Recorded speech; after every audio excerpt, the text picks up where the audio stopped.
to his hometown. As a businessman, he has helped make a software company thrive by opening international markets. Unlike his Democrat opponent, North Dakota Senate nominee knows what it's like to sign a check that doesn't bounce. Ladies and gentlemen, this candidate is running a great campaign. He projects a great image for his state. The next senator from the great state of North Dakota, Kris Sydness.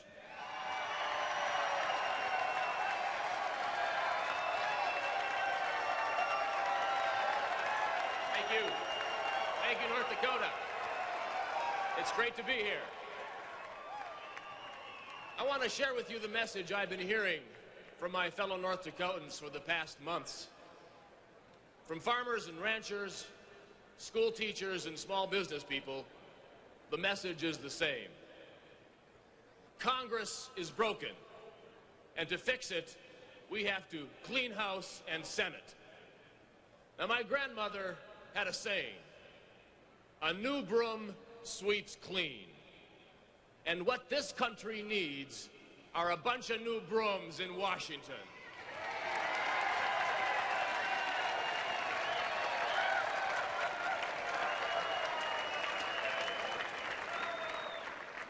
This new broom symbolizes the spirit of change that can be found all across North Dakota. It symbolizes the deep-seated conviction that the only way we're going to solve our state's and nation's problems is to first fix the problem that is Congress itself. When a leader like George Bush can't get his programs passed by the Block Everything Congress, we know one thing about its members. It's time for them to go.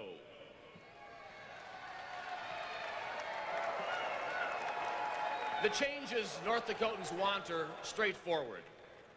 First, my friends and neighbors know that Congress is broken. We're looking for a new generation of leadership who will make the tough decisions.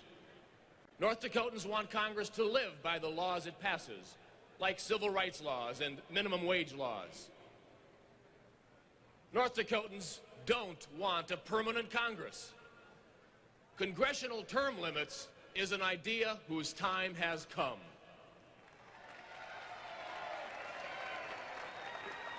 Second, North Dakotans want our country's financial house put in order. And we are understandably skeptical that a Congress that can't balance personal budgets will somehow balance our nation's budget.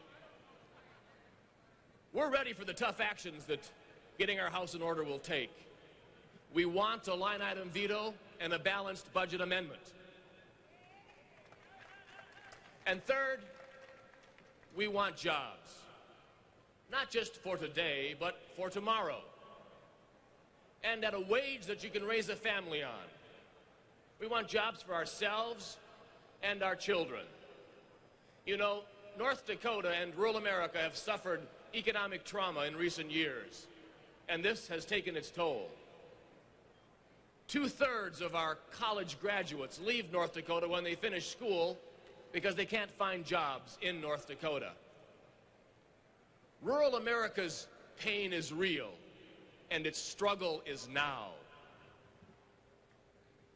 That's why I can't understand why the Democrats on the House Ways and Means Committee cut the number of rural enterprise zones the president requested from 100 down to 25. And now the Senate Democrats want to dilute what's left. The Democratic rhetoric on curing the critical ills of rural America is about as effective as a get-well card. The message, sorry to hear you're sick, get better soon, is a nice thought, but it won't cure what ails you. And North Dakota needs an agricultural policy that works. Congress is trying to micromanage every farm and ranch in this country. We have got to get government off of the backs of our farmers and ranchers and out of their way.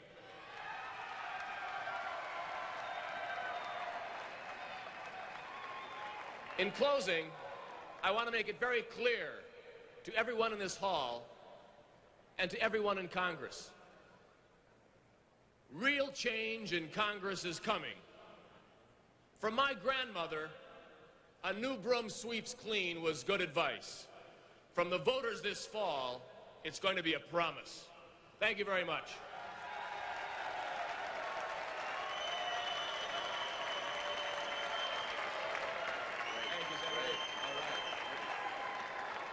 Steve Sydness, you see what I mean? He's going to be a senator next year.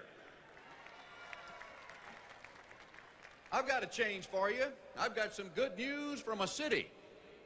Let me tell you about Boise, Idaho.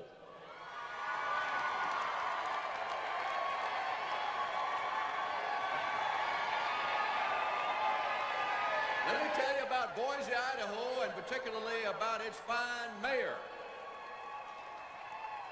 Since his election 7 years ago, Boise has boomed. In this city of 125,000 citizens, 27,000 new jobs have been created under the leadership of this mayor. There's been 2